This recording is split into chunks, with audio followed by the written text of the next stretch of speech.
Hi, I am Jamey as usual on this channel talking about board games and game mechanisms. But today I have a special guest, Stonemaier Ambassador Scyler has suggested this topic for today, and I love this topic. Scyler, why don't you introduce yourself and let people know why you thought of this topic for today's video? Hi, I I'm more of a hobbyist in designing games, and the game that I'm interested in designing has this mechanism in it. So I've tried to play a lot of games in that genre, and so that's kind of where the inspiration came from.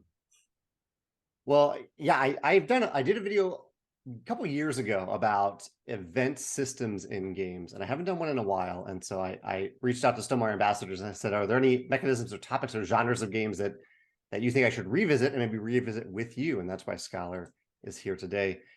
And Skylar, I will say that when I was thinking about this list, I thought about it in terms of random events. Although, as I was creating the list, I was like, it doesn't need to be random, but that was just my mindset. Was that what you were thinking? Or, yeah, what was your thought process for deciding which systems or games were eligible for the list? I guess what exactly do you mean by random? Um, like if oh, that's a good question. So, if, well, I guess there's some random element to it. Like, I guess an example would be in Scythe. In Scythe, you pick up an encounter token. It's not random that you're getting the encounter token, but the result of that encounter token is a random card, opposed to that encounter token having like a number on it, and you always go to that same number in, say, a storybook to see what the event is. But I guess even that's random too, because if you can't see the number and you randomly pick up the token, you're getting a random number. Yeah, I I would guess say it, I have kind of a mixture. There's a okay, little bit like specific that I have a lot of storybook ones, I guess, on my list. okay, nice. Well, yeah, we'll talk about that while we go. Pros and cons of event systems and what we like about it. So I did ask other ambassadors what they thought, and there were a few games that multiple ambassadors picked. This was a topic where a lot of people answered, but there were a lot of disparate answers. The only repeat answers from other ambassadors were Dead of Winter, Frostpunk, Gloomhaven slash Frosthaven, Quacks of Quedlinburg, Scythe, Sleeping Gods, and Spirit Island. We'll see if any of those appear on our list today. Skylar, do you have any honorable mentions that you wanted to talk about before we get to our top fives? Yeah, I wrote a list of what honorable mentions that didn't Okay. quite make the top five. Maracaibo, Mm-hmm. Forgotten Waters, Scythe, Legends of Andor, Adventure Tactics, and Aeon's End Legacy. Okay, I'm trying to take all these notes while you go. Anton Legacy. Oh, I think I missed the second to last one. What was the second to last one? it's Adventure Tactics. Adventure Time. Okay, I haven't played that one. Yeah, the little like subtext is I think it's Domian's Tower. Okay. Yeah, kind of a storybook one also, a little bit more like a little bit more dungeon crawler-esque. Yeah. Okay. Cool. And my honorable mentions, I so from Stonemaier Games, we have Scythe, the encounters in Scythe, uh, which I will mention. I actually really like the encounter system in Scythe, obviously because I'm the designer of it. And one of the reasons I like it is that I design them so you know, at the very least, even if you have no popularity or money to spend or no resources to spend, you can get a good thing out of it. Like it will result in a good thing, but you still have a choice there, and you know what the choices are and the outcomes. I don't always like that you know the outcomes, but in Scythe, I think a heavy Euro game. I think that's important. Charterstone, there are event type cards in Charterstone, usually dependent on things that you've already done, but there are some choices that you can make as a group or individually. And then Viticulture World is our other game where each continent has its own deck of event style cards that you reveal. You can reveal them in order or randomly for multiple plays. I also mentioned Dead of Winter, Robinson Crusoe, and Summit. And I actually, for all three of those, well, really, I love Summit. Summit almost made the list. Dead of Winter and Robinson Crusoe aren't games that I return to all that often, but I think they have really clever event card systems. So they didn't quite make my list. Yeah. All right, let's jump into your number five and why you love the event system in it. Yeah, so the first one I picked was Merchants of the Dark Road. Mm-hmm. Um, it is so you're kind of playing on like a rondel system and using dice to activate things, but then you can choose to go to the like outlying towns, and you get to choose whether or not you want to choose to take the dark road, or if you want to choose to take a shortcut. And so whichever one you choose kind of affects it, makes it a little harder if you take this way. But this way you have to pay 3 lanterns. And then the people that travel with you also like are the people that you're playing with. and they you get to add more dice basically to the pool. And then when you roll, there is like a little like blurb kind of that I would call, I guess I would consider this kind of the event. And it's a little more simple, but it's just there's kind of like what's happening, and then you roll the dice, and depending on which die you get to choose which thing basically activates or what like reward you get, and sometimes penalty. There's a little bit of like luck mitigation with it. If you spend another lantern, you get to re-roll the dice. And if I remember correctly, you mentioned that the other people you're playing with are your companions. Yeah. Is that the point in the game where they can choose to go on that event? Yeah. Okay, that is yeah. Yeah. So it's Yeah. a choice for the other players. Yeah. Yeah. You decide if you want to do the shortcut or the dark road, and then they kind of choose if they want to go on that with you, with what the risk is. But it's kind of to your advantage if they join you, because Yeah. you get more dice options then. I really like that form of I guess it's ultimately positive player interaction, but just that you have this moment where you're all together doing something together, even in a competitive game. Yeah, I like it. It's kind of quick and snappy. There's a little bit of flavor text to kind of make you feel like you're doing something, but then most of the time I feel like you get something out of it. Yeah. And did you say there is like, say on that example that you gave, I don't know if you still have it handy, but if I roll a 5, is there a choice based on that roll, or is it just that's the one outcome for a 5? I think it's kind of the one outcome per Okay. like the assigned dice. Okay. Cool. But the order kind of that you choose with your people you're playing with is kind of based on whether or not you take the dark road or the shortcut. Okay. So that's Merchants of the Dark Road as your number 5 favorite event Yeah. system. My number 5 was or is Orleans. So this is a much more abstract event system, but it has a little bit of flavor to it. But I only have one visual. When I came up with my list, I found I only own one of these games. But so I don't own Orleans. I love the game. And in Orleans, Invasion specifically is the one where I remember seeing this the most. It might happen in the competitive game too, but I remember it in the cooperative version where an event will be revealed at the beginning of the round. And oftentimes it lets you know something that will happen at the end of the round, either a cost that you need to pay or something bad that will happen that you might be able to mitigate. So for example, at the end of the round, it might say every player loses 5 coins. And because you know that's coming, you can try to either spend all your money that round so you don't have 5 coins to lose, or you can try not to gain money so you don't have 5 coins to lose. I really like that it gives you a heads up. You have time to prepare for something. You can see this bad thing happening. You can prepare for it. You can talk about it as a table cooperatively. Yeah, I like that. I like that system in the game. Have you played Orleans Invasion? Are you familiar with that one? I haven't played the game at all. Does it so it impacts everybody, not just like the active player? I believe it is everybody. It's a little tile that comes out that you reveal, and it impacts everybody. And they're not all bad. Some of them are even good, but often good if you've prepared for this other thing. Okay. That's nice that you can work together on it. Yeah. So that's Orleans Invasion specifically is my number 5. I'm keeping notes over here. What is your number 4, Skylar? So my number 4 is Lands of Galzyr. Mm-hmm. This is one that I more recently learned, so I feel like I don't know a ton about it, but I really have enjoyed it. I really like the dice system that they have going, where you gain the like persistent abilities, and that influences which dice you want to roll. It's just super fun. I'm very theme driven. I like games with like just lots of theme. I love lots of narrative, as you'll see as my list is revealed. And and this one has the app, which I really like, and you can download it and play it offline. And I like it. It seems like a lot of I think one of the big differences between a lot of games is it kind of has more than one decision.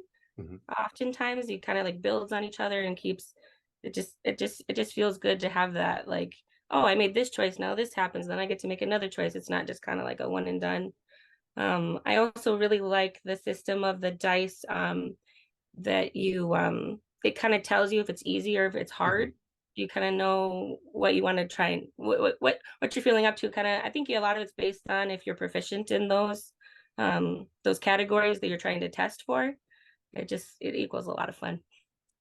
One thing I also really like about it is if no matter the generally no matter what the choice you make or how well you do on the dice roll, um, you, there is an outcome. Like it isn't just like Yeah. you fail and the story stops. There's an outcome and there's a consequence and then something else happens. And usually it's either like a really good consequence or only a slightly good consequence.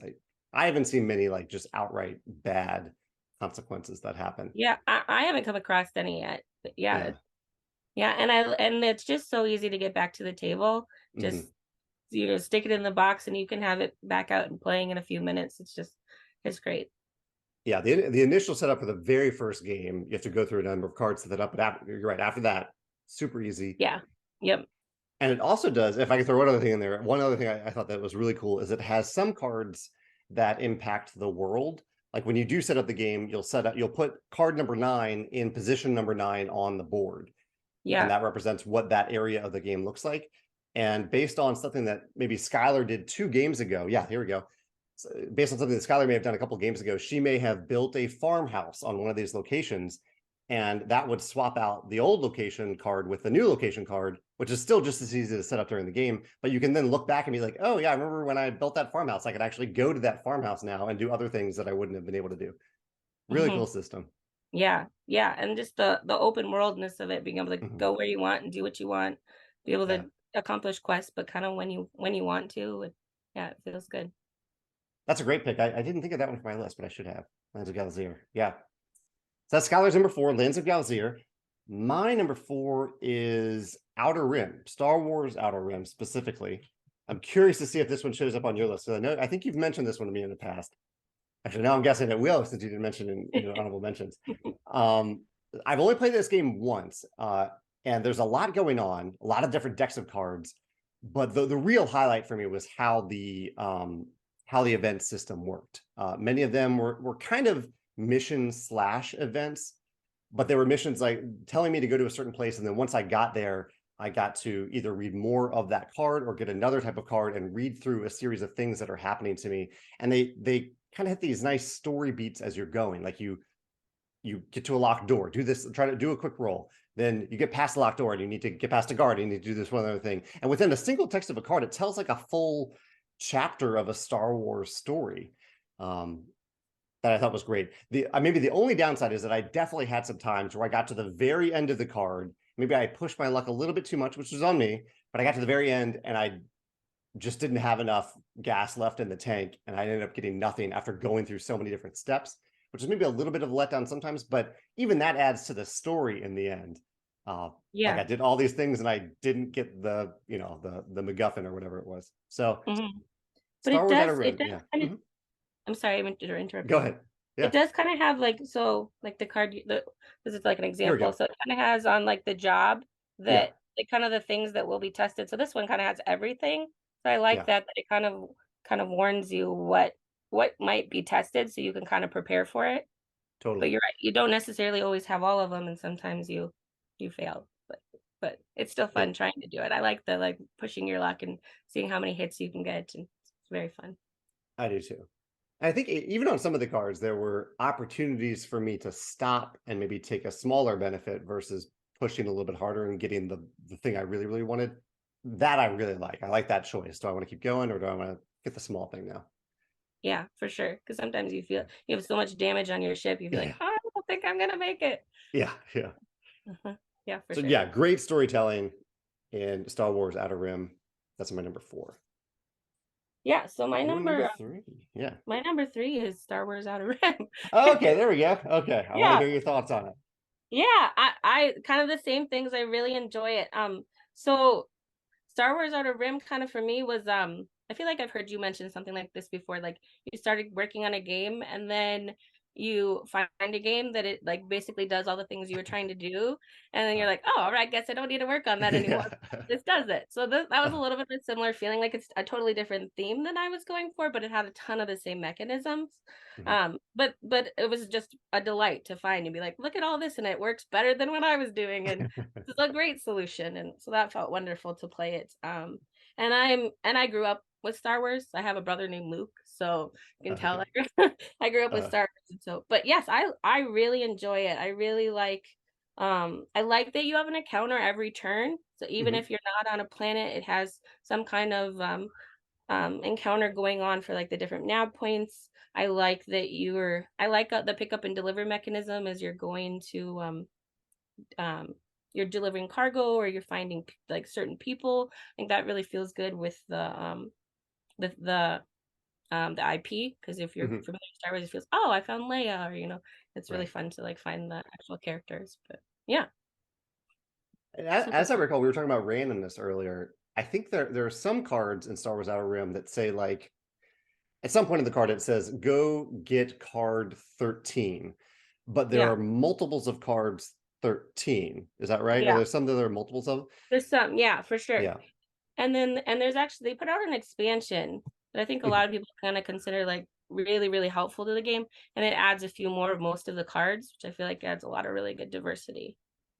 And that's, I think, an interesting way to do randomness because you have it's not random the card that you're referring to, so that the storyteller of the game, the writer of the game, has control of that, like the thing that's happening to you right now. You're steering through an asteroid field, that the event isn't completely unrelated to that. But like you said, adding more cards, that way, when I draw that card 13, it's one of three card 13s, and it will be related to that asteroid field, but they could be completely different. So it's like a combination of randomness and non-randomness.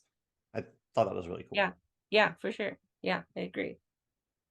Awesome. Star Wars Outer Rim at number 4 on my list, number 3 on Skylar's. My number 3 is another, well, I guess it has push your luck and Euro style game, is the Quacks of Quedlinburg. I love Quacks of Quedlinburg. Just in general, I love the push your luck aspect of the game and the bag building aspect of the game. But one of them, I would say maybe slightly more subtle and oftentimes forgotten for me elements, are the event cards that you reveal at the beginning of each round of the game, over 9 or 10 rounds, I believe. The one player, the current active player, will reveal one event card. And sometimes there are things that change the whole shape of the round a little bit, but generally it's like everyone just gets a little bonus right now. Everyone gets a bonus, or at the end of the round, everyone gets a little bit of bonus. So they're almost always good things that don't even really change my strategy all that much. It's just like the game giving me more stuff for free, which feels good, which I think is actually one of the reasons people like the encounters inside. It feels like you're getting this thing for free, and it feels good to get free stuff. So I like the way that Quacks adds those event cards, even though they don't change the shape of the game all that much. Just gives you more free stuff. Are you familiar with that system? Yeah, yeah. Mhm. Yeah, that's probably one of our favorite games. We like to play it a lot. Yeah, I think actually I feel like we forget to draw them, but when we Uh, do draw them, I feel like it's always like, oh yeah, this is really helpful this turn. It's usually very useful. we often pass the deck around as like the current player marker. We still forget sometimes too, but that helps a little Yeah, bit. that's a good idea. Yeah. Yeah.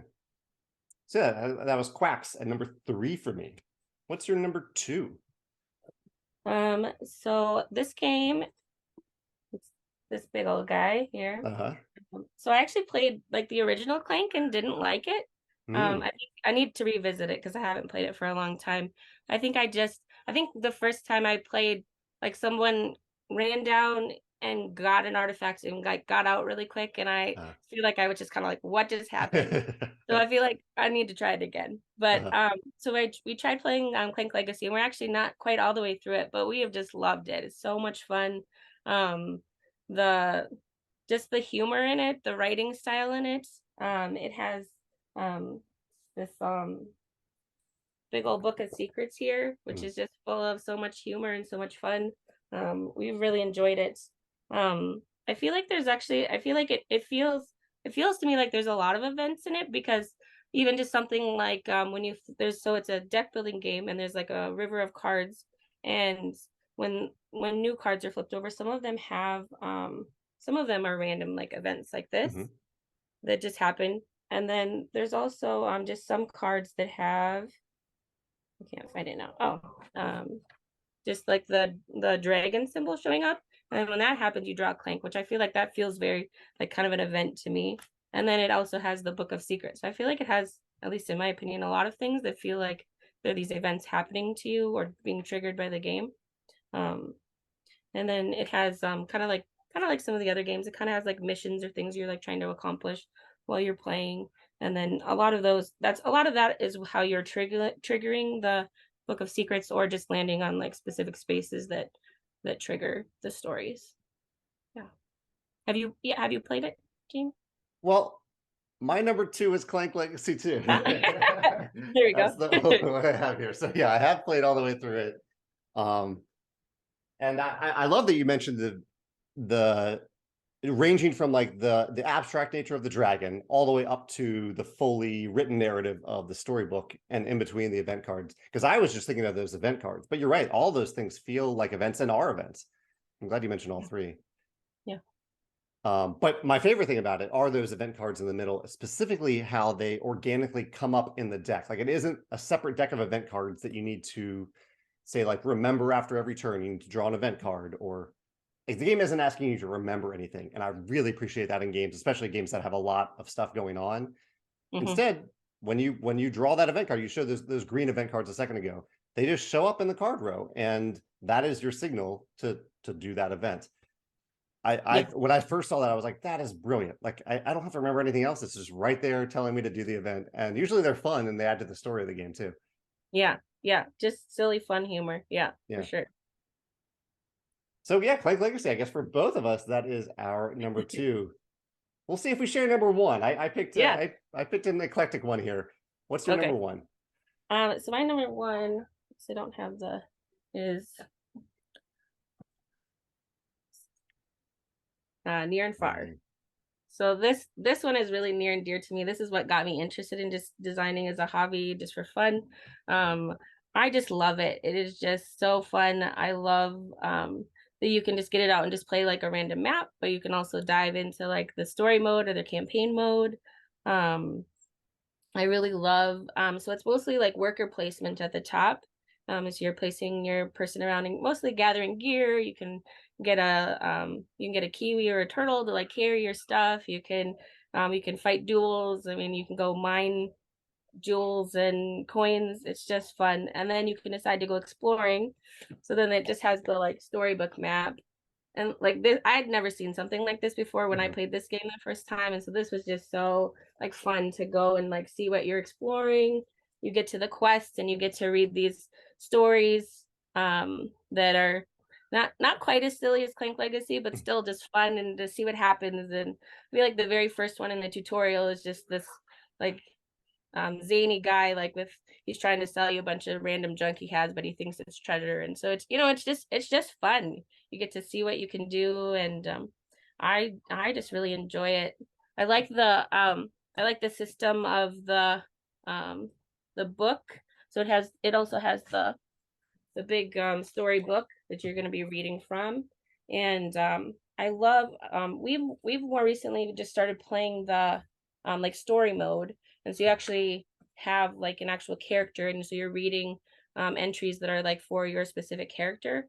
And that's just super fun, just to like actually like see where they're going, what they're doing, but still feel like you have meaningful decisions as you go. I really enjoy it. Yeah.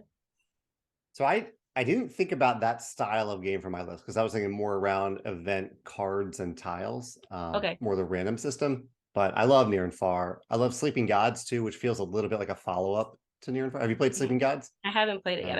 I have it. I haven't played it. I think you'll enjoy it if you enjoy Near and Far. And I'm curious because Sleeping Gods is something that Near and Far I don't recall did.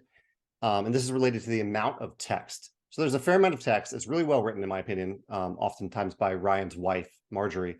And in Sleeping Gods, he did something that I really appreciate, which is for some of the longest stories, there's often a little paragraph at the top that just says, here's what happens in this story. If you don't want to read the whole thing, here's what happens. You can move on. Maybe it's at the bottom. It's at the bottom of the top. And I like that. And sometimes I would read the whole thing. Sometimes I would just read the summary. What is the right amount of text to you? Do you not mind the long text? Is there a certain number of paragraphs where you're like, shoot, we got to read 2 pages right now to get through this event? What's the right sweet spot for you? I think I love it, so I'm totally fine with a lot, especially in like the character mode, because I'm really invested in that particular character. I think it's probably not as important to me when you're just playing like the regular campaign mode. Then you just like it's I still love it, but I think that's just the kind of game that I love. But I think it's not as personal to me at that point. That makes sense. Yeah. Cool. I love that pick. I love Near and Far. My pick is very different than Near and Far. My number one is the King's Dilemma. Have you played the King's Dilemma? I haven't, no. Okay. King's Dilemma is a legacy style game. It is a legacy game where the decisions you make will often unlock envelopes that contain cards that get shuffled into an event deck.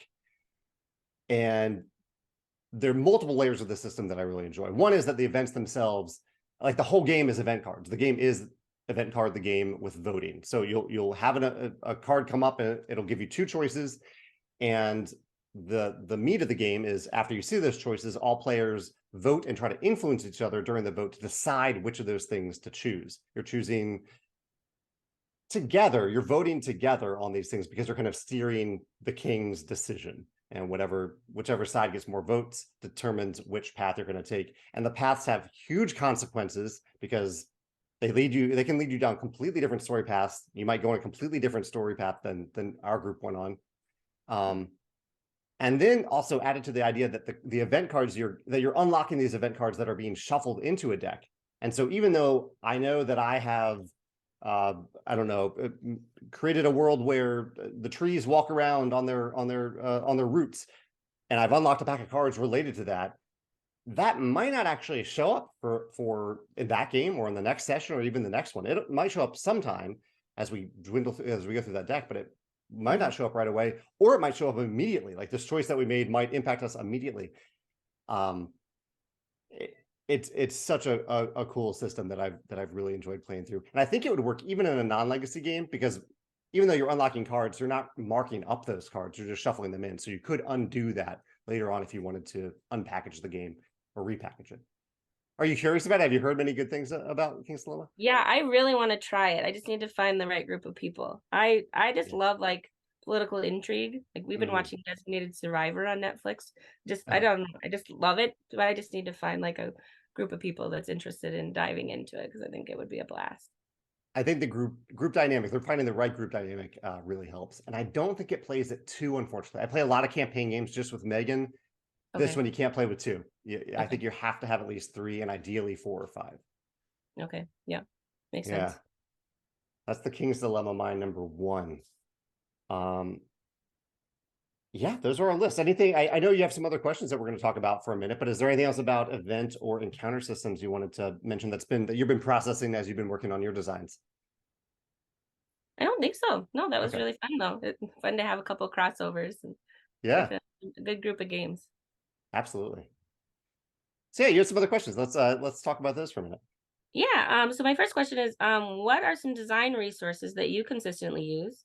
And are there resources or tools that you wish more designers were aware of? Yeah. So I was thinking, you prompted me with these in advance. So I've been thinking about them a little bit. I was thinking about it in terms of like technology that I use, which may not have been what you intended by that. Is that part of it? Like, yeah, anything. Okay. Yeah. So I often use Trello. Trello is a free web app for keeping lists. It's keeping lists of things and even lists within lists. And I use that a lot for game ideas. I have a terrible memory. And so if I don't write something down right away, I will forget about it and then agonize that I forgot about it. So I use Trello. It sounds like you can relate to that. Yeah. Oh, totally. So I use Trello to keep track of all those ideas, or I try to keep track of all those ideas there. And I even often use it like if I reached many stumbling blocks when I was designing expeditions, and I would just scroll through my list of ideas to see if anything would trigger something that might work. So I have hundreds of like old ideas, most of which I'll never use, but they can help. And InDesign is the kind of software design product that I use to lay out cards when I'm prototyping a game. So those are the 2 main softwares that I think of. What was part 2 of the question? Or just what are more resources or tools you wish more designers were aware of? Okay. Yeah. I mean, Trello is definitely one of them. Those are like technical tools though. The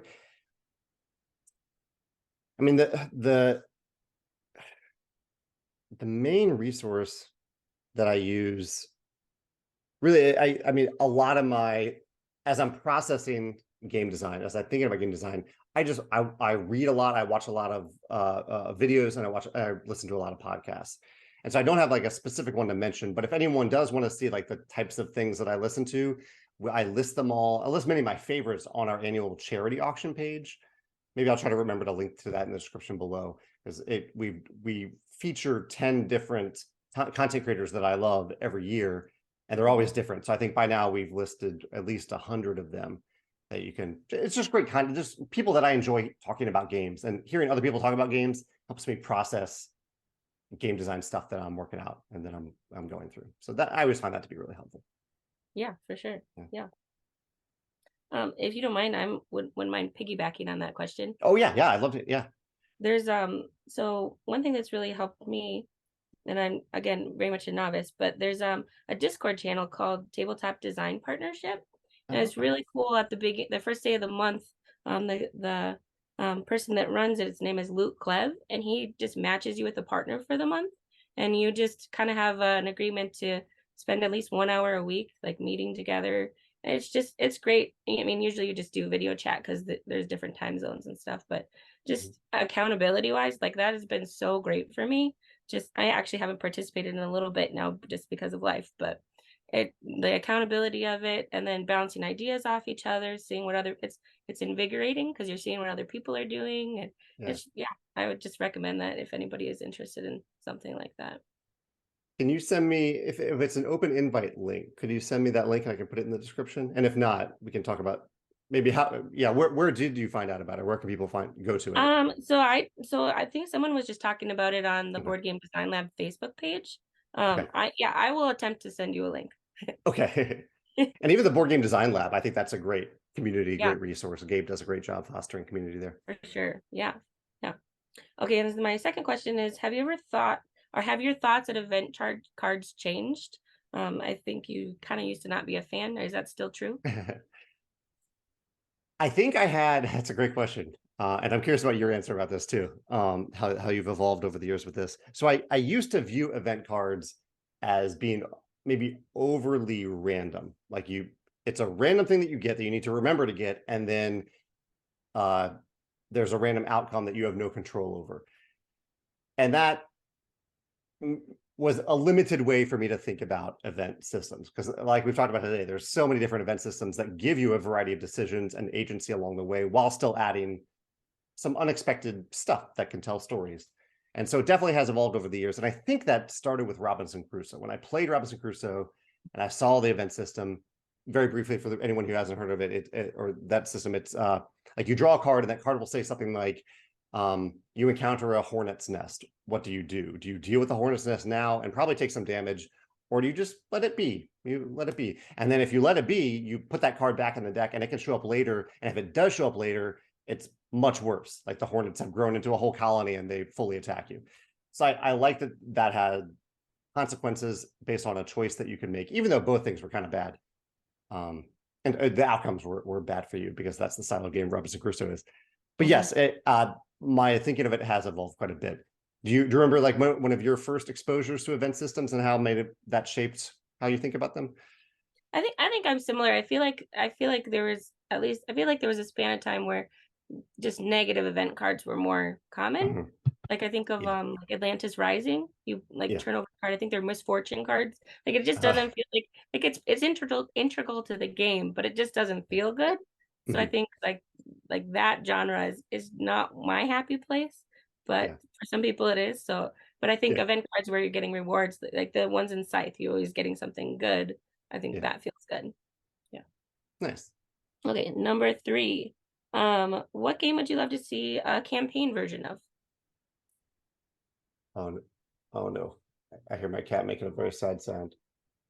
I hope he's on the sorry. Okay, go. Megan, can you help Biddy? Oh no, it's a big throw up. We have 2 cats too. No worries. Yeah. Oh no, it sounds really bad. Megan, we'll be done in a minute. I'll come help out. Is it on carpet? Okay.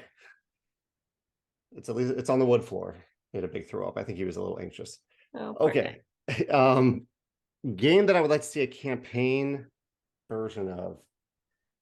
This was one that I struggled with when you asked about it because so my answer to this one is no, because I have enough campaign games right now and enough campaign games coming that probably the last thing I want right now is more campaign games. I want more games that aren't campaign games, even though I love the format. I'm so excited about the games that are coming. I have Tidal Blades coming. I have the Sleeping Gods follow-up coming. I have Clank Legacy 2. I have the Seven Citadels. I have all these campaign games coming. Yeah. And so I don't want more until I play through all of them. So right now the answer is no. What about you? Is there a game that you love that you would like a campaign of? Um, so I just love games with stories, and I feel like a lot of times when people add a campaign, it has the story in it. So to me, that's wonderful. But I totally resonate with the just feeling overwhelmed with how daunting they can be with just how big they are. Yeah. I think that um Lands of Galzyr really kind of excited me to see that it could be like quick and easy to get out. Yeah. Um, but if I had to pick one, I think Lost Ruins of Arnak is probably one of my very Hmm. favorite games. I think, but not necessarily like a huge campaign. A small version of it would be wonderful. Yeah. And I think that might be in the final expansion might have like a mini campaign in it. Or part of it. Okay, that'd be Yeah. cool. Yeah. And that does resonate with me too. I'm at the point where if I hear that a game has a like a 3 session or 3 game campaign, Mhm. that to me is a lot more exciting at this point than a game that says this is a 30-hour or 30 game 400-hour campaign. That no longer excites me. Yeah. Because I know I'm Yeah. never going to finish it, but I can finish a 3 game campaign for sure. Yeah. I haven't played it, but the Space Base has like a Mm, little expansion, Shy Pluto. I think have you yes, played that? I I haven't played have. it. Yeah, It's something like that. I sounds really appealing to me. Yeah. I totally agree. Yeah. I think that's Yeah. like a 4 or 5 game campaign, so it's nice and short. Okay, next question. As you were making this list, did you come across any games in this genre that you were really excited to play? Yeah, the I would say those that I just mentioned, the new Sleeping Gods, Okay. the Tidal Blades. So a lot of those are kind of story. They have the more storybook narrative, written narrative version of events. I can't think of it. I couldn't think of any like games that have event cards that I know of that are coming out, but all of those story driven games I'm super super excited about. Yeah. Do Okay. you have any And that you're looking forward to? Any that you've? um actually I backed the game Vindication on Hmm, Kickstarter. I think of that. yeah. Um, and it came with an expansion called Chronicles. Okay. And it's kind of more of like a narrative feel to it. But they had a little bit of manufacturing trouble, so they're sending kind of like some extra pieces that were missing. And you can Okay. go and print them. It's no big deal at all. I just haven't done it, but I'm looking forward to playing that at some point. I enjoy that game. Cool. Yeah. Um, what are your go-to games to play with kids? With kids, yes. Yeah, I like that you asked this because I don't have kids, but I do have nieces and nephews that I adore, and I love sharing games with them. Some of the games that I played with them early on, because they're at the age now, a couple of them are like 9, 10, and they're really sharp. They can play pretty much anything. Like I taught Clank Catacombs to my nephew James. Fun. Um, Anna's really into Pokemon right now. I don't know how to Mm. play Pokemon, but I sent her some Pokemon cards. Um, but the games that I really enjoyed when they were a little bit younger, getting into games, I loved playing Blockus with them. Mm. Blockus has a very simple rule set. Um, and it's I try to find games that are fun for me and also fun for them. Blockus Yeah. is one of them. And even Animal Upon Animal, which I know is really simple, really simple stacking dexterity game. It's still fun. It's still fun as an adult. Yeah. And the kids have a blast with it. So Animal Upon Animal and Blockus were 2 early ones that I enjoyed with them. Yeah. What about you? Yeah. You have a couple kids? Yeah, I Yeah. have 3 little girls, Three little so girls? I feel like in reality I play more kid games than I do adult games, but Uh-huh. that's just the phase of life I'm in. But yeah, so I have a Yeah. 4, 6, and 8-year-old. So Hmm. we play a lot of the kind of the more like Animal Pun animal games. My kids love Sleeping Queens. It's just Uh-huh. real simple. I like it because a little bit of we homeschool actually, so it has a little bit of like math to it, so it's kind of fun to integrate that into their lives. Yeah. My 8-year-old, yeah, she's kind of starting to get into some of the bigger games. She's loving Flamecraft or Hmm. Brew. She wants to play Brew every Uh-huh. day. Uh-huh. Yeah, we we kind of try. Oh, they love Uno Attack. They just like so Uh-huh. it's a version of Uno that when you have to draw, you push the button and it shoots cards at you, and they think Okay. that's just hilarious. So we play that quite a bit. Yeah, That's fun. There's lots of fun kid games out there for sure. There's also My Little Scythe. You know, we have our own. Oh yeah. Yes, we have Looking at played that. Scoo's a little younger. Yeah, Yeah. they love the pie fights. I just Uh-huh. think it's hilarious. Yep, for sure. All right, and last question. Would you please give an example of a time where you were really stuck in your game design and what Mm. helped you to continue designing that game?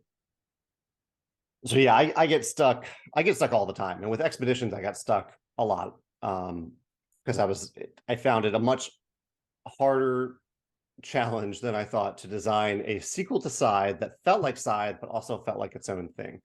And um, so what a couple things I did. A couple things I do. One, I always had another game going at the same time, so I was designing expeditions and another game. So if I got really stuck on expeditions, I would set it aside for a day or a week or a weekend or whatever and focus on the other game and getting my mind off of it would often help. I think almost my subconscious process whatever question it was that I was going through. Oftentimes I go to bed with a design question.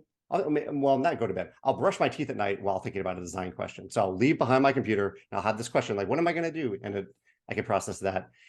And the other thing that really helped with expeditions in particular is letting go of some mechanisms that I thought I really wanted in the game. Like I wanted it to be either a deck building or bag building game with a rondel movement system.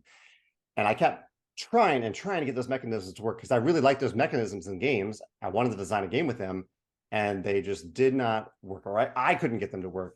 And so the real breakthrough for me was finally letting go and just saying it doesn't need to be a rondel game. That can be better without it, or different at least without it. It doesn't have to be a deck building game. It can be better or different without that. And so that letting go was hard, but I think the game is better for it.